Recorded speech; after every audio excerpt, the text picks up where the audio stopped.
Did you know that there are places in the United States where prostitution is legal? Well, the following video are going to talk about those places and exactly how it became legal. To stay tuned.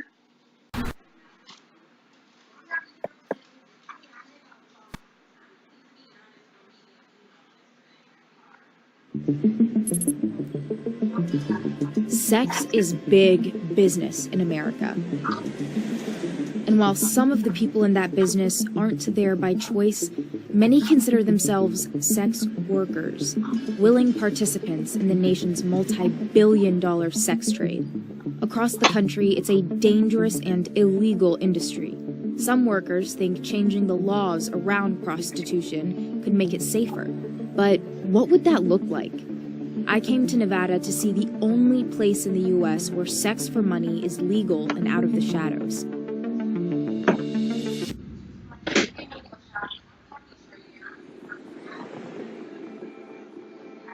Deep in the desert, you'll find the only legal prostitution in America. There are 21 legal brothels in the U.S., all here in Nevada, and none are more recognizable than Dennis Hoff's Moonlight Bunny Ranch. You're looking at the exception, the most elite, privileged form of commercial sex in this country. It takes some resources to even get this job. You have to be able to afford a license from the local sheriff and pass a thorough background check. I came here to hear the arguments in favor of legal and regulated sex work. I'll take you to my room. The women here are independent contractors and call themselves working girls. The house takes half of whatever they make during a transaction, what they'd call a party or a booking. Tiara Tay is 22 and was a dancer until she came here 2 months ago. While you were dancing, were you ever approached to do this illegally? Yeah, I was propositioned every night. And did you ever even consider it? No, I never thought I'd be doing this. I was like, oh, I'll never do that. But then I heard like it's legal and where the girls are tested, like I gave it a chance. To be honest, I used to like talk down on it, like paying someone for sex, like, but now my whole mindset's changed and I'm a part of it. I got picked like my first time and I was like, I'm scared. And then how did that happen? Like, how did that go down? It was good. Like, I just walked him through the house and then we came back in my room and we booked. It was good to get off my shoulders because, like, my first time standing in lineup, it is intimidating. Was it what you thought it would be? Yeah. You just stand there, say your name, and see what he does. No, but the first booking that you had. It was really easy. It went really smooth, and it was what I thought it was going to be. As soon as I found out I was going to be doing this, I kind of started going through goals in my head, like, what am I going to do with this money? You know, I need to start a retirement fund. There's like a couple days where I'll go without booking. And what's that like? I mean, it sucks, but I try and stay positive. How long do you see yourself doing this? The next 8 years. Yeah? Mm-hmm. 8 is such a specific number and you want to be here for 8 years. Mm-hmm. Do you have a number goal that you want to hit by that time? Like money-wise, mm-hmm. I should have $500,000 by then, easily. Easily. Yeah. I should have $500,000 in the next few years. I'm not going to lie, I'm expensive, and if they can afford it and if they're willing to do it, I will, break my boundaries to a certain extent. Some people look at it like, oh, she's a prostitute, she's a whore. Yeah, I am, but it's a job, and it's not going to be forever. I'm getting money. That's great. Yeah, hold on. That's the bell. What's the bell? So that's a lineup. That would be the time the customer will stand in front, and then the girls will come out. We kind of have to hurry or else they're going to start without us. So there's a lineup happening, which means a customer just came through and the girls are going to line up and the customer is going to take their pick.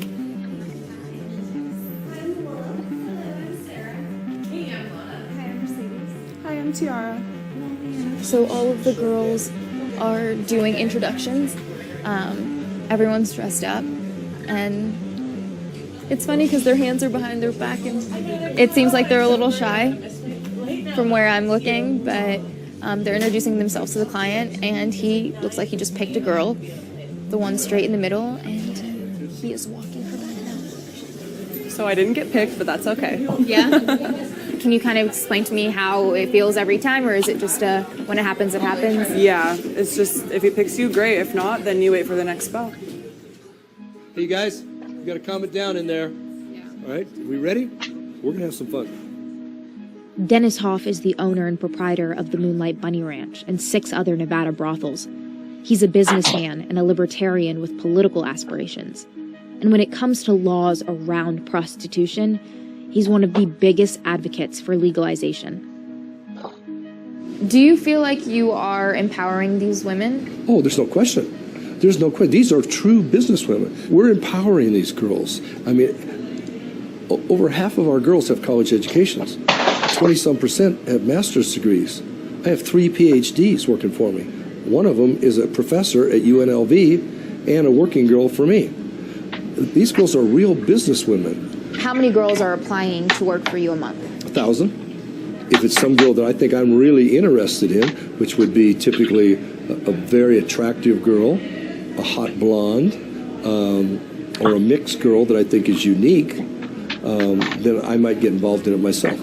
We think we are a family. We're all a close-knit little community here that supports each other. The difference is we can have sexual interaction too, and the girls do it. Can you define the word pimp in your own terms? A pimp, in its simplest term, is a man that brings men or women to girls for sex. Okay, so in the simplest term, I'm a pimp, but I have a license. I have a business license to do this. So you're a legal pimp. I'm a legal pimp, absolutely. But in the street vernacular, in most people's thoughts, a pimp is a guy that goes to Kansas City, grabs underage girls, runaways, fills them up with drugs, and owns them and hauls them around to Oakland, Las Vegas, the sexual cesspool of America. So when you legalize something, who do you take out of the business? You take the underage girls out, because every girl here has to go down and get a business license, be fingerprinted, photographed. They run the federal check on them. Who else can't get in the business? The pimps. This business, the prostitution business worldwide, is a dirty, disgusting, drug-ridden, exploitive, disease-ridden business till you legalize it. And when you make it legal, everything changes. The whole game changes. I think once you get past the photos of nudity everywhere, you realize that this is kind of just like any other business establishment. They don't even use, I guess, sexual terms in casual conversation about it. They refer to it as a business transaction because that's what they see it as. And just like any other business, there are safety regulations here. The women here go through thorough background checks and weekly STD tests, and someone could listen in at any time. There are security cameras and panic buttons, which is a lot different than the outside world of illegal prostitution. Hi, I'm Willow. I've been here about 10 years. And what's your title? My title? Yeah, like what do you call I'm a prostitute. I'm a hooker. If a young girl says that she wants to do this one day, what's typically your response? No, have you thought it through? Like, because no, it's not for everybody. It's definitely not for everybody. Like, no, go to school first. You know, I'm not going to be like telling kids like, you know, come work here. No, ooh, gross. Yeah? Yeah, ooh, gross, no. Unless you're being a hooker on the street, this is a better option. Unless you're stripping, this might be a better option. If you go into the outside world, like we're going into their space, right? We're going into their house, into their hotel room, places that they've scoped out, right? That's their space. A lot of the safety that you talk about is because you're in a brothel. So this is kind of the environment that it's already happening in. Do you think that it would be smart to legalize prostitution and let people do this independently outside of a brothel environment? The thing is, what you're asking is something that's already happening. Like, you're asking me if it's safe, like, but it's happening regardless. So what's the harm in legalizing it? Like, it's only putting more safety measures in for the girls. You know, some of these might be taking charge of their license plate. Some people can call the cops if they feel unsafe or insecure. Like, you know, you have that safety net. Yeah, I think legalizing it is, the best way to go.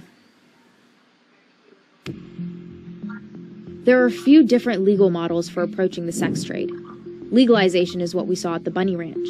It is the introduction of laws to control the sex trade, which means it's highly regulated. But there are other models across the world when it comes to prostitution. One is criminalization. Every part of the sex trade is illegal, and people are arrested and charged for it. It's the policy across the country, including where I'm from, in D.C.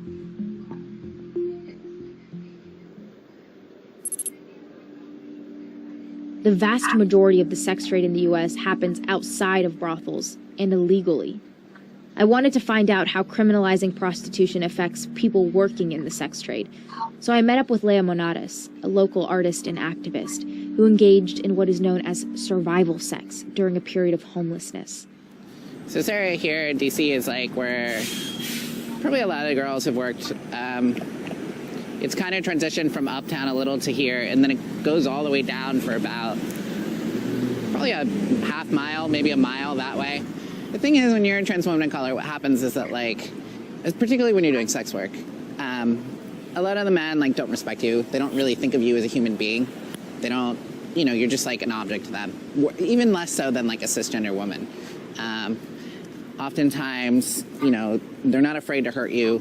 And additionally, because you're a sex worker, they feel like, well, she can't even report this to the police. So I can do whatever I want to you, right? Did you feel like you couldn't report it to the police? Absolutely. Because what am I going to tell what's my excuse for being in the strange man's car, right? Or what's my excuse for being in this man's apartment or house? Yeah. You know, so it's terrifying, it's scary. You don't want to report these things to the police.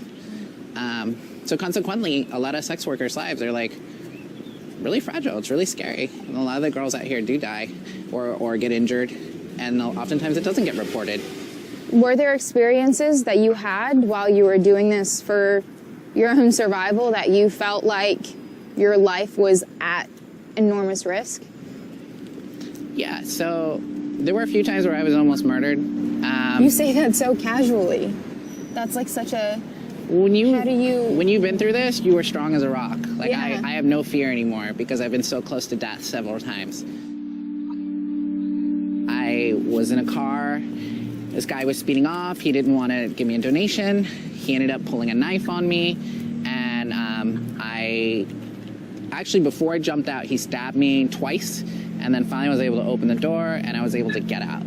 But I moved out of like probably 40 mile per hour plus car. And I just rolled around. And I honestly, when I got up after rolling around, I was surprised I was still alive. And I was like, okay, adrenaline rushing. I'd just been stabbed. So then I ran and I took off, right? And amazingly, I thought he was done, but he turned the car around and then tried to chase me to run me over. So it was just, and then the worst part is I couldn't even report this to police. Like, what am I gonna say? Like, I was doing sex work and some man then tried to kill me? What are some of the ways decriminalizing prostitution would make it safer for sex workers?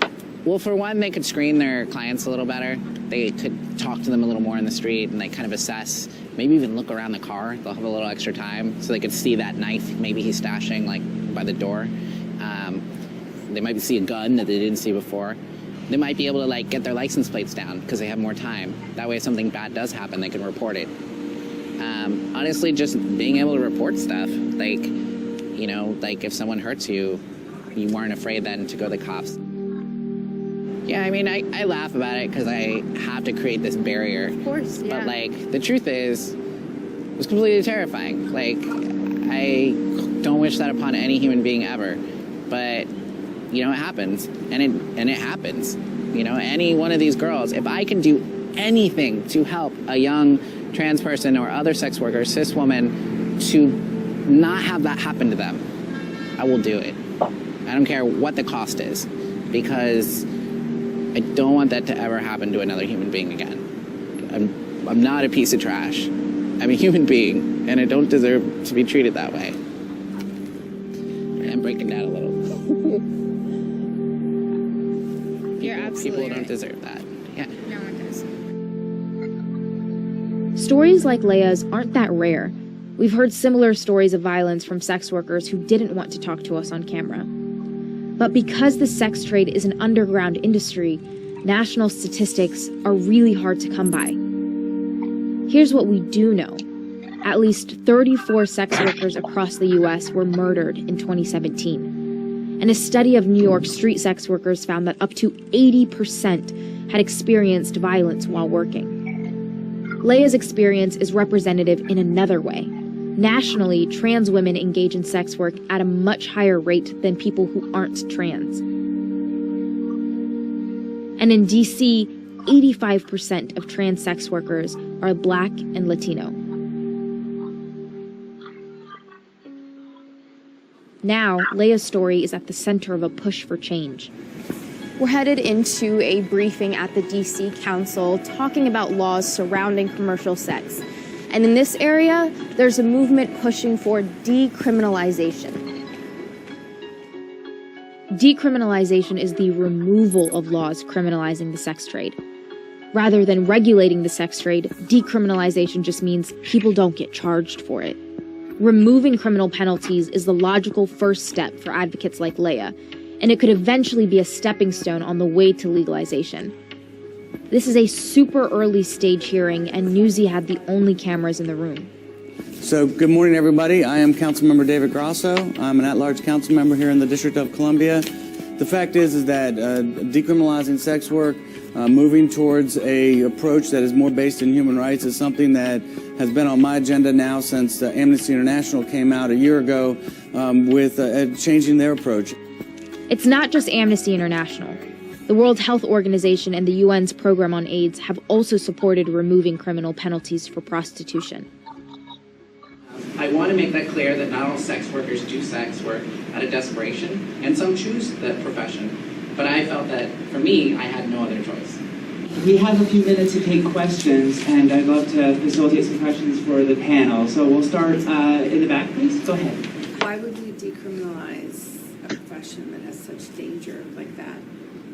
And why go back to it as opposed to go through social services to get out of that, right? That's going to be a common question that people are going to ask. So when you're doing something that's illegal, it becomes difficult to report it, right?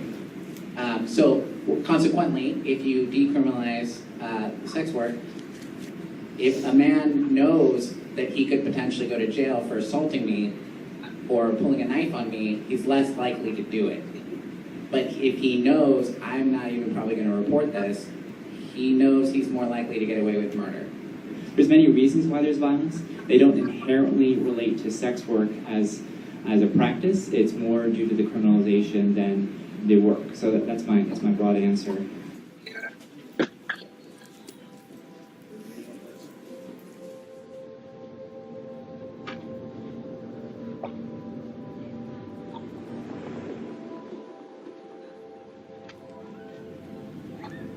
There is widespread harm being done in the sex trade. There's exploitation, there's violence, there's discrimination, incarceration, disease, and of course, stigma.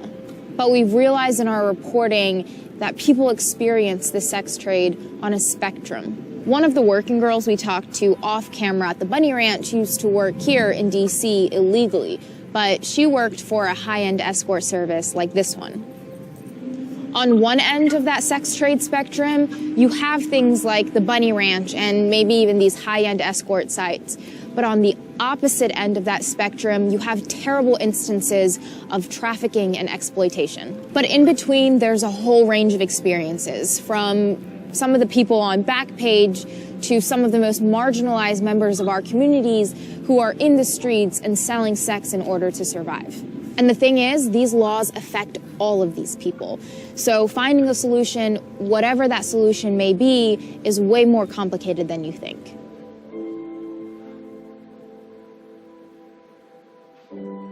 This policy to decriminalize commercial sex could be super controversial. I sat down with the council member who proposed the legislation to talk about people's concerns. One of the pet peeves I have as a policymaker is that we keep trying the same thing over and over again, and it doesn't work. For something like this, where you have two consenting adults that are exchanging some sort of money for sex, I don't see why that should have someone go to jail for that. But then also, I think it's important that we remove the stigma from what this is about, so that people can feel more comfortable asking for help if that's what they need. Does this legislation encourage prostitution? That's a trickier question. I don't think so, but we're not sure. And, when you look at New Zealand, where they've already done this for over 10 years, we see that it doesn't. Are you hopeful this will pass? Hopeful is a good word. Yes, I always have hope, but I'm not confident that it will. I don't know if my colleagues are ready yet.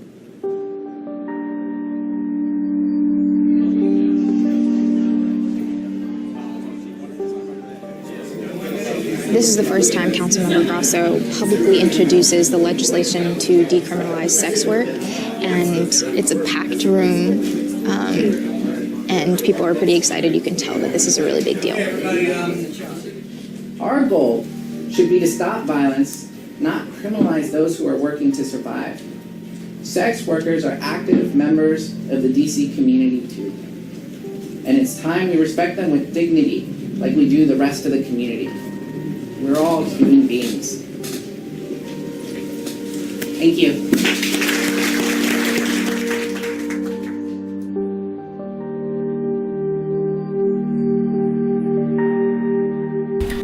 Tell me, after viewing the video, what do you think? Share your views and thoughts in the comment section below.